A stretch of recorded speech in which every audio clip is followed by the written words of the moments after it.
Hello everyone. आत्म स्थिरता को या फिर मन बुद्धि से पार वाली अवस्था को थोड़ा मैं शब्दों में सरल करने की कोशिश करूंगा। इसके साथ ही इस वीडियो में इस बात पर भी चर्चा की जाएगी कि अगर हम पहले से ही अन्य देवी देवताओं की भक्तियां करते हैं और बहुत सारी मान्यताएं और धारणाएं हमारी हैं और उसके बाद अगर हम परमात्मा की भक्ति करते हैं या फिर मोक्ष प्राप्ति के लिए हम प्रयत्न करते हैं, तो फिर उस अवस्था में जो पहले से ही कई सारी मान्यताओं और धारणाओं में चल रहे होंगे, उनका कल्याण कैसे होगा, इस विषय पर भी चर्चा की जाएगी। हालांकि आज फिर से कई महीनों बाद मैं दोबारा से जंगल वाली टेरिटरी में आया हूं और ये जो जंगल हैं दोस्तों, ये माया नगरी के जंगल हैं। मतलब आपको पता होगा कि माया नगरी किस एरिया को बोला जाता है। तो मैं अभी यहाँ पर पहुँच गया हूँ जस्ट। तो ज़्यादा वक्त ना जाया करते हुए सीधे सीधे वीडियो के पॉइंट पर चलते हैं। जैसा कि मैंने आपको बताया कि मैं इस वीडियो में चर्चा करने वाला हूँ कि मन बुद्धि के पार वाली अवस्था आखिर कैसी होती है, कैसी नहीं होती है, इस बात का पता आपको लग जाएगा। लेकिन कैसी होती है वो तो तभी लगेगा जब आप खुद साक्षी भाव में आएंगे। तो सिंपली अगर हम इस माया वाले संसार में, फिजिकल वर्ल्ड में सरवाइव करते हैं और अगर हम दुखी होते हैं, तो सिंपली हमें जो दुख होते हैं वो हमारी माया वाली इंद्रियों के थ्रू ही हमें दुख होते हैं। और अगर हमें सुख होते हैं तो वो सुख भी हमें माया वाली इंद्रियों के थ्रू ही सुख भी हमें होते हैं। सिंपली माया वाले जो सुख होते हैं वो तो हमें पसंद आते हैं, लेकिन जो माया वाले दुख होते हैं वो हमें बर्दाश्त नहीं होते हैं। और हम चाहते हैं कि जो माया वाले दुख हैं वो जल्दी से जल्दी माया वाले सुखों में कन्वर्ट हो जाए। हालांकि हमें ये नहीं पता होता है कि ये सुख माया वाले इंद्रियों वाले होते हैं, लेकिन फिर भी माया वाले सुखों के पीछे भागते भागते ही हम अपना पूरा जीवन गुजार देते हैं। मतलब माया वाले सुखों के अलावा किसी अन्य सुख की अनुभूति हमें कभी हुई नहीं थी, तो हमें पता ही नहीं होता है। तो सिंपली जो ये माइक इंद्रियां होती है, इनके सुखों की तलाश में ही हर एक इंसान सरवाइव कर रहा होता है। लेकिन जब हमें बहुत ज़्यादा दुख हो जाता है या फिर जब हम अंदर से बहुत अशांत हो जाते हैं, मन बहुत व्यथित हो जाता है, हमें कोई रास्ता नहीं मिल रहा होता है, वो अवस्था तो आप लोगों को पता होगी क्योंकि हर कोई इंसान इन अवस्थाओं से होकर गुजरता है। लेकिन जब आपकी वो अवस्थाएं, जब आपका मन बहुत अशांत होता है, जब वो शांत हो जाता है, तो उसके बाद जो हम शांति फील करते हैं, हमारा मन बुद्धि शांत हो जाता है, या फिर जब नींद में हम होते हैं तो भी भले ही दिन भर हम किसी भी तरह की परिस्थिति में हों, लेकिन नींद जब हमें आ जाती है तो भी हम काफ़ी खुश होते हैं या फिर हम शांत हो जाते हैं। हमारी इंद्रियां जो होती हैं वो शांत हो जाती हैं, तो उसमें भी हमें, नींद में भी हमें एक तरह का माया वाला सुख मिल रहा होता है।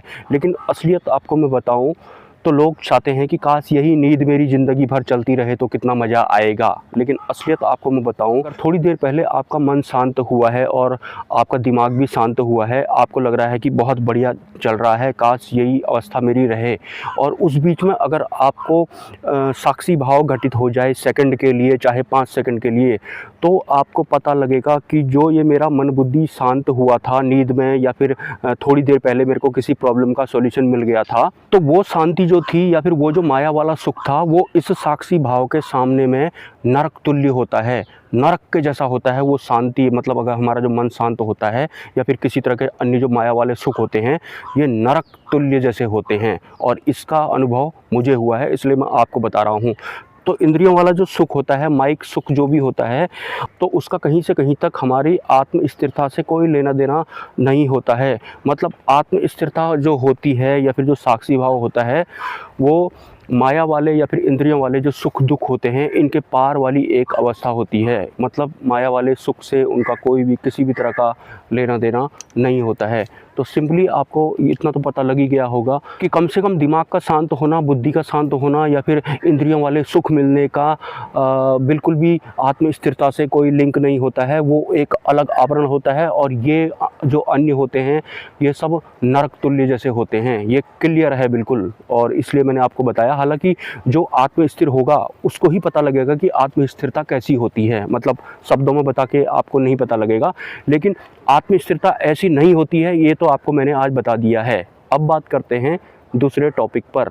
तो जैसे हम पहले से ही बहुत तरह की मान्यताओं और धारणाओं के साथ इस दुनिया में सर्वाइव करते हैं, अपने मन माफिक हम किसी भी भगवान को चुनते हैं और उनकी भक्ति करने लगते हैं, और हमें पूर्ण विश्वास भी होता है अपनी भक्ति पर। हमें ऐसा भी लगता है कि इनकी भक्ति करते करते ही मुझे मोक्ष प्राप्त हो जाएगा। वो अपनी इस मान्यता को थोड़ा और प्रूफ करने की कोशिश करते हैं या फिर थोड़ा और मजबूत करने की कोशिश करते हैं कि मैं किसी और भगवान की भक्ति क्यों करूं, क्योंकि सर्वकर्ता हर्ता तो परमात्मा ही होता है। तो सिंपली मेरे देवी देवता जिस भी धर्म का मैं हूं उस अकॉर्डिंग वो भले ही परब्रह्म हो या ना हो, तो वो भी तो उनका ही रूप है, तो उनके थ्रू भी मुझे मुक्ति मिल ही जाएगी।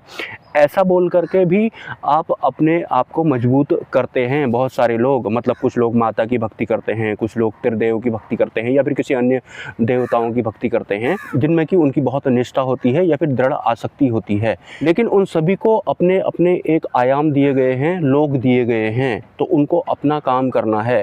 ये बात भी सच है कि हर किसी को परमात्मा परब्रह्म द्वारा ही बनाया गया है, मतलब उनका अस्तित्व परब्रह्म से ही शुरू होता है।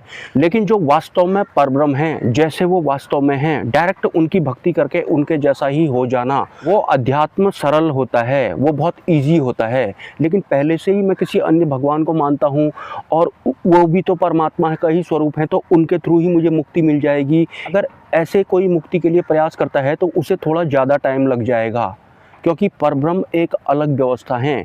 हालांकि उन्होंने सबको बनाया है, लेकिन जिनको उन्होंने बनाया है वो पर्सनल वाला जैसा अस्तित्व रखते हैं और उनके आयाम के अकॉर्डिंग उनके अपने अलग नियम होते हैं, जैसा भी आप कह सकते हैं, या फिर सब कुछ उनका अलग हिसाब का होता है। जैसे एक साधक अगर सहस्त्रार चक्र पर पहुंच जाता है तो बिना गुरु के वो वहां से पार नहीं जा सकता है। ठीक उसी तरीके से अगर आप किसी अन्य भगवान देवी देवता की भक्ति करते हैं मोक्ष प्राप्त करने के उद्देश्य से, तो बिना एट द एंड परब्रह्म की भक्ति किए या फिर बिना अंतिम गुरु के आप वहाँ से मोक्ष प्राप्त नहीं कर सकते हैं। मतलब आप अंतिम सत्य को प्राप्त नहीं कर सकते हैं। मतलब एट द एंड 4 साल 5 साल में बाद में आप खुद परब्रह्म की भक्ति में स्विच हो जाएंगे। मतलब आपका अंतकरण इतना शुद्ध हो जाएगा बाद में ऐसी भक्ति करते करते। उससे पहले भले ही आप कितनी भी गहरी वाली मान्यताएं या फिर धारणाएं रखते हों, तो एट द एंड आपकी भक्ति भी स्विच होगी माया पार वाली भक्ति में। मतलब मायावार वाली भक्ति के थ्रू अगर आप परब्रह्म या फिर मोक्ष प्राप्त करना चाहते हैं, शुरुआत आपका अध्यात्म तो उसी में चलेगा, मतलब मन बुद्धि में ही चलेगा। क्योंकि आप अगर मानते हैं किसी को, मानना मन का काम होता है, आपको पता ही है। मन से यहाँ पार जाना है, तो मन से पार जाना एक अलग चीज़ होती है बिल्कुल। सिंपली मैंने अगर मन से किसी देवता को मान रखा है तो फिर इसका मतलब है कि मैं मन में ही हूँ, मैं मन से ऊपर तो गया ही नहीं हूँ। मैंने तो माना है अपने मन में, मुझे भाया, मेरे मन को अच्छा लगा तो मैंने मान लिया उनको। लेकिन यहाँ जानने वाली बात होती है। जानना यहाँ पर बुद्धि से जानना भी नहीं होता है, वो आत्मा के तल पर जानना होता है। धीरे धीरे भक्ति करते करते अगर गुरु की शरण में आप हैं तो आपका शुद्धिकरण होगा, नवीनीकरण होगा आपका, और एक दिन आप अंतिम सत्य को प्राप्त कर लेंगे। लेकिन बिना गुरु की कृपा के ये नहीं होता है। और हर हाल में हमें अपनी मान्यताओं और धारणाओं से पार जाना होता है। मान्यताएं और धारणाएं कोई भी हो सकती हैं, वो भगवानों को मानने वाली हो सकती हैं, वो मेरे को जो पसंद आता है मैं तो उसके हिसाब से चलूँगा, या फिर मेरे बुद्धि को जो समझ में आ रहा है मेरे लिए तो वही अंतिम सत्य है, ऐसी वाली होती हैं। जबकि बुद्धि और मन का एक रेडियस होता है, उसके अंडर में ही आप रहेंगे तो जो जो उनकी काबिलियत है बुद्धि और मन की, उसके अंदर में ही आपको जवाब मिलेंगे। आपको लगेगा कि मेरे को बिल्कुल सही समझ में आ रहा है। जबकि मैंने आपने कई वीडियोज़ में बताया है कि हमारे इंसानों के पास 5 इंद्रियाँ होती हैं और किसी किसी को 6 सेंस भी एक्टिवेट हो जाती है। लेकिन इसका मतलब ये नहीं है कि इन 6 इंद्रियों के अलावा कोई इंद्रियां होती नहीं हैं। लेकिन मोस्ट ऑफ 99% से भी ज़्यादा जीव यानी कि इंसान इन 5 या फिर 6 इंद्रियों के अंडर में ही अपना जीवन यापन करते हैं। तो वास्तव में 5 इंद्रियों के पार या फिर 6 इंद्रियों के पार ही आत्मा वाली इंद्रियों की शुरुआत होती है, और उसके बाद जाकर ही उन्हें वास्तविक सत्य की अनुभूति होती है। मतलब परमात्मा की अनुभूति के लिए परमात्मा वाली ही इंद्रियां चाहिए। 5 इंद्रियों से, जो कि माया वाली इंद्रियां होती हैं, इनसे हम परमात्मा की अनुभूति नहीं कर सकते हैं। तो जो भी लोग अंतिम सत्य के लिए प्रयास कर रहे हैं उनकी इंद्रियां भी एक साथ में एक्टिवेट होती हैं। मतलब नई इंद्रियों का भी एक्टिवेशन उनका शुरू हो जाता है। लेकिन आपको जल्दबाजी नहीं करनी है कि मुझे समझ में नहीं आ रहा है। धीरे धीरे आपका नवीनीकरण होगा। गुरु की कृपा से ही आपको वो बात समझ में आने लगेगी जो आपको समझ में आ ही नहीं रही थी, या फिर जो बुद्धि को समझ में ना आने वाली बात है या फिर ज्ञान है वो भी आपको समझ में आने लगेगा। इसमें समय लगता है। जितने ज़्यादा जटिल हम कम होंगे उतने जल्दी हम आगे को गति कर लेंगे। आप कुछ इस तरह से भी समझ सकते हैं। और अब मैं यहाँ से आगे को बढ़ता हूँ क्योंकि ये माया नगरी का एक जंगल है। हालांकि बड़े मुश्किल से मुझे यहाँ पर थोड़ा सेफ प्लेस मिल गया जहाँ पर इधर उधर की आवाज़ नहीं आ रही है। अगर आप मुझे सपोर्ट करना चाहते हैं तो मेरे QR कोड पर या फिर मोबाइल नंबर पर स्वेच्छा से आप योगदान कर सकते हैं, अगर सक्षम हैं आप तो। मिलते हैं किसी नेक्स्ट वीडियो में। नमस्कार, जय Swaminarayan, have a nice day.